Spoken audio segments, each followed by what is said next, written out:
والصلاة والسلام على أشرف الأنبياء والمرسلين نبينا محمد وعلى آله وصحبه أجمعين. Assalamu alaikum wa rahmatullahi wa barakatuh.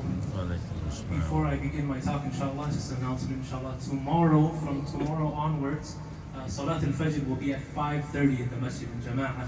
We have it from before, it was at 5:50, that was a little too long. Imsak, I think, was like 5:20. So we wanted to make inshallah shorter. So 5:30 from now until Eid, inshallah, we will have Iqamah time at the masjid here at 5:30. Today, inshallah, we wanted to discuss a little bit and come into the surah that in the first rak'ah that our beloved Shaykh Hassan, mashallah, has recited, and that is Surah Al-Ahzab. Although Surah Al-Ahzab has many gems that we can take from it, I want to take just one verse and go with that verse. And that verse is a very powerful verse that a lot of times we slip through it. But Allah subhanahu wa ta'ala speaks to His beloved sallallahu alayhi wa sallam, and He tells His messenger sallallahu alayhi wa sallam, He says, مَا كَانَ مُحَمَّدٌ أَبَا أَحَدٍ مِّن رِجَالِكُمْ وَلَكِنْ رَسُولَ اللَّهِ وَخَاتَمَ النَّبِيِّينَ. Allah subhanahu wa ta'ala says that your messenger sallallahu alayhi wa sallam will not be able to be the father of any male offspring. There's two opinions to this. Number one is that for those that are familiar with the seerah, we know that Zayd radiallahu anhu ibn al-Haritha radiallahu anhu was the so-called adopted son of the Prophet sallallahu alayhi wa sallam. They used to actually call him, prior to this verse being revealed, Zayd ibn Muhammad sallallahu alayhi wa sallam. We know the famous story in the seerah, we don't have that much time to cover that. The second opinion is that Allah subhanahu wa ta'ala was indirectly telling His messenger sallallahu alayhi wa sallam that you will not have any sons that will bear your last name.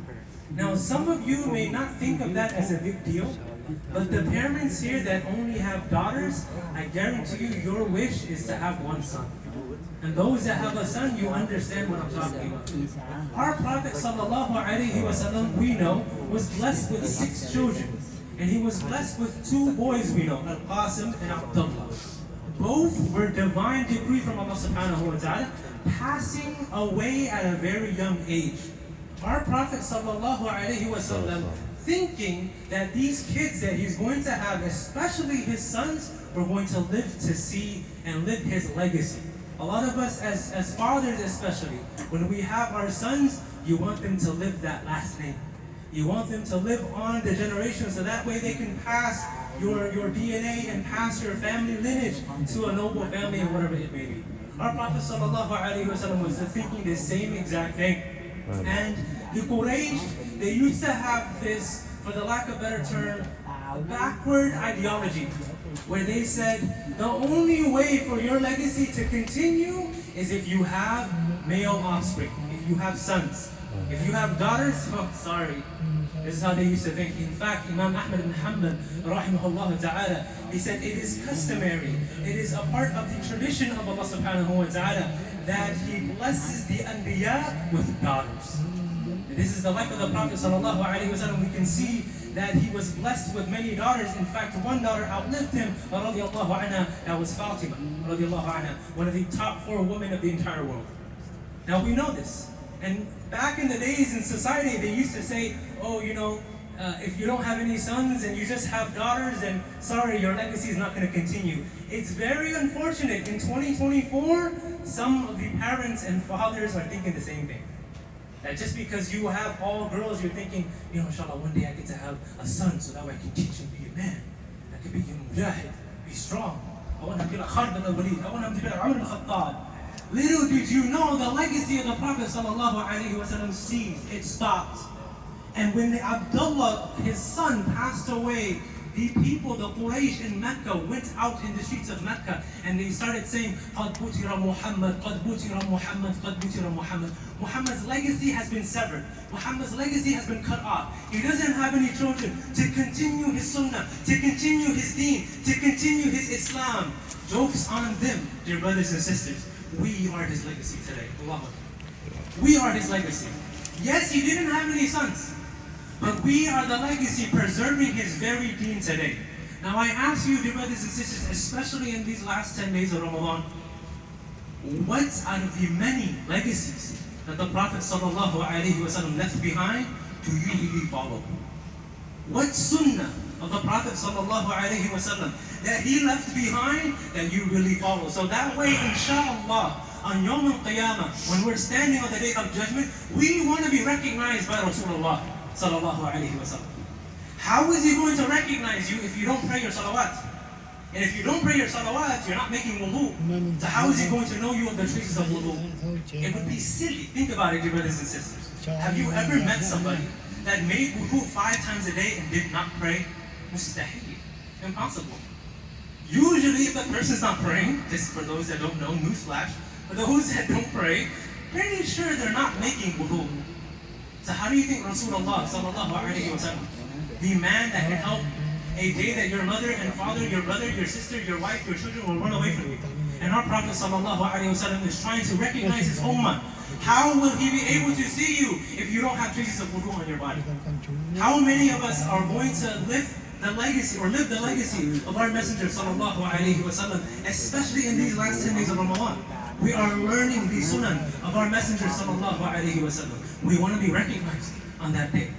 The Sahaba radiallahu anhum, their brothers and sisters, they are a selected breed of individuals that Allah basically handpicked Himself, subhanahu wa ta'ala, to be amongst the Sahaba. Wallahi, some of us as Muslims, we say, well, man, mashallah, I wish one day I could be amongst the Sahaba. That would have been amazing. Akhi, you would have been kuffar of Quraysh.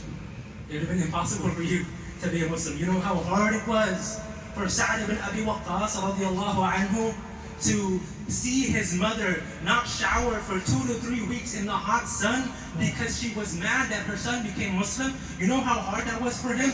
You know how hard it was for Uthman bin Affan to be rolled like rotisserie chicken on a flame, being burnt to a crisp because he accepted Islam? And here you are saying, I want to live in that golden age. Say Alhamdulillah, you don't have to go through that. Say Alhamdulillah that you are born through generations of Muslims, Alhamdulillah. Because there are people, dear brothers and sisters, that go through those types of trials and tribulations. Revert brothers and sisters that we have within our own community that go through that. Say Alhamdulillah that we are born Muslim. That we don't have to go out searching for the truth like our brothers and sisters. Dear brothers and sisters in Islam, the Sahaba radiallahu anhum, Allah tells us about them in the Quran. And He says that Allah is pleased with them and they are pleased with Allah being their Lord. That is the ultimate goal. Us as a Muslim, you want to please Allah. That's why we are here. That's why we are praying Taraweeh. That's why we are fasting in the month of Ramadan. We want to please Allah. The ultimate objective is, and the question is Allah pleased with you? You can please Allah all you want, but the ultimate goal is Allah pleased with you? Allah subhanahu wa ta'ala tells us that He is pleased with the Sahaba. What did they do that made them so special? One thing, dear brothers and sisters, and if you didn't get anything from this bayan, remember this one thing. Dear brothers and sisters, whenever Allah subhanahu wa ta'ala told them to do something, whenever our Messenger sallallahu alayhi wa sallam told them to do something, استجيبوا لله وللرسول إذا دعاكم لما يحييكم. Allah subhanahu wa ta'ala says, Surah Al-Anfal, يا أيها الذين آمنوا, O you who believe, استجيبوا, answer the call of your Lord and His Messenger when they call you to that which gives you life. Taraweeh gives you life. Siyam in the month of Ramadan, fasting in the month of Ramadan gives you life. Zakah gives you life. Sadaqah gives you life. Reading the Quran gives you life according to Allah subhanahu wa ta'ala. These selected individuals, the Sahaba, when they heard this, these are type of people that when Allah says no, they say no. When Allah says yes, they say yes. Ala sam'i wa ta'a. Now you wonder why the ummah is in the situation today. Yes, we could point fingers at certain countries and certain people that are not doing this and not doing that, but it all starts with me and you. And the reason why we are praying every single night, making dua, Ya Allah, Ya Allah, 20% of our dua are being accepted, when 100% of our dua could be accepted. Like the Sahaba radiallahu anhum, when they made dua, do you think Allah is going to reject their dua? Impossible. Because whenever Allah told them to do something, they did it. I want to end up with 2 examples, inshallah. The first example is when intoxicants became haram. Intoxicants or alcohol, for those that don't know, al-kuhul is an Arabic word. So you think America loves Budweiser and Bud Light and Heineken, whatever it may be. They have no match compared to the Arabs that invented alcohol. that invented alcohol. These great Sahaba radiallahu anhum, some of them were alcoholics. Before Islam prohibited it. They were alcoholics. Umar radiallahu anhu, we know, at a young age he could have died as an alcoholic, reports say. But because of Islam, Islam saved him. Now when alcohol became haram in Medina, the Prophet sallallahu alayhi wasallam received wahy from Jibreel alayhi salam, from Allah subhanahu wa ta'ala, to tell the people that alcohol is haram. He told the messenger to go to the streets of Medina and tell the people, tell them alcohol is now haram. The messenger goes out and he says, Ala inna al-khamra qad hurrimat, Ala inna al-khamra qad hurrimat, Ala inna al-khamra qad hurrimat. He says, alcohol and intoxicants are now haram. Alcohol and intoxicants are now haram. And he is shouting in the streets of Medina. Anas ibn Malik radiallahu anhu, the great companion of the Prophet sallallahu alayhi wa sallam, he says that there were times right when that message was spread all over Medina, some of us had cups of alcohol on our lips already, ready to drink.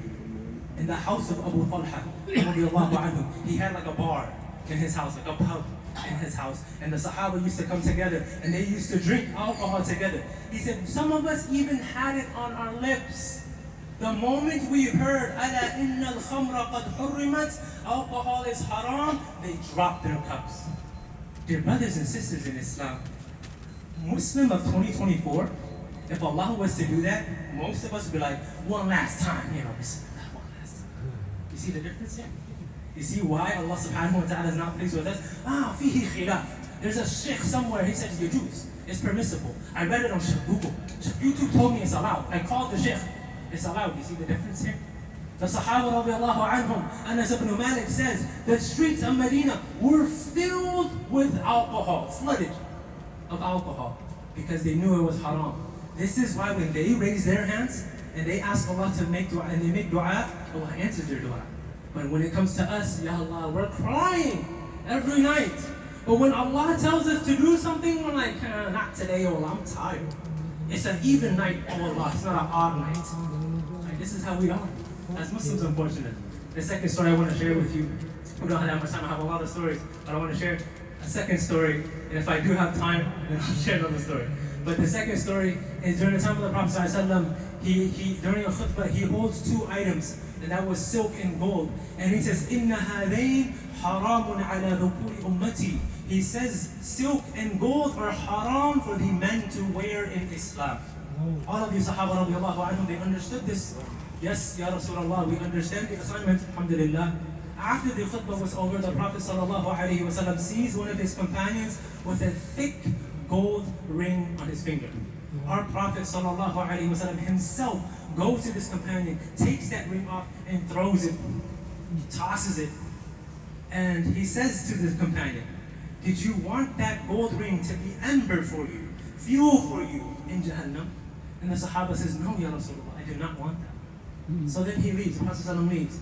The group of the Sahaba radiallahu anhu that was next to the Sahabi that had his ring thrown, they asked him, why don't you go back and grab your ring? It's not allowed for us to wear as men, silk and gold, but you can have it. You can give it to your daughter or your wife, or you can sell it, whatever it may be. Why don't you go grab it? Muslim in 2024, if that was to happen today, and our Prophet ﷺ did that to one of us, we would say, no big deal, it's okay. It's okay, alhamdulillah. Jazakallah khair, Ya Rasulullah, Jazakallah khair. Most of us would have done that, correct? Or we would have waited for everybody to leave. No one's looking. Okay, no worries. Alhamdulillah, it's okay. Gold ring is expensive, brothers and sisters. Okay? That's Muslim of 2024. They asked the Sahaba, aren't you going to go grab your ring? That's yours. He said, Wallahi la a'khuduhu abadan wa qad tarahahu Rasulullah sallallahu alayhi wa sallam. I'm never going to grab it, wallahi. Something that Rasulullah sallallahu alayhi wa sallam threw with his own very hands. Sallallahu alayhi wa sallam. You see how Allah is pleased with them and they are pleased with Allah as their maker. Do I have time for one more story? Is that okay? Sheikh Hassan, one more. One more story, is that okay? There you go. Abu Ayyub al-Ansari. I give some more time for review. Abu Ayyub al-Ansari, last story inshallah. Abu Ayyub al-Ansari, great Sahaba of the Prophet ﷺ, he The Prophet ﷺ is coming from Mecca to Medina. طَلْعَ الْبَدْرُ عَلَيْنَا. Everyone's happy. They're singing nasheed. And Abu Ayyub al-Ansari had the honor to be the host of the very first time the Prophet ﷺ gets to lodge and stay in Medina. What an honor. Abu Ayyub al-Ansari, I want you to put yourself in his shoes. If the Messenger of Allah ﷺ was going to come to your house, I'm pretty sure you're going to make the best food. Is that correct? Don't be giving him no top ramen. Don't be giving a'udhu billah, some cup noodle. A'udhu billah. A'udhu billah. Do not do that. A'udhu billah. Don't even do that to your guests today, let alone our Messenger sallallahu alaihi wasallam. So I want you to use your brain here.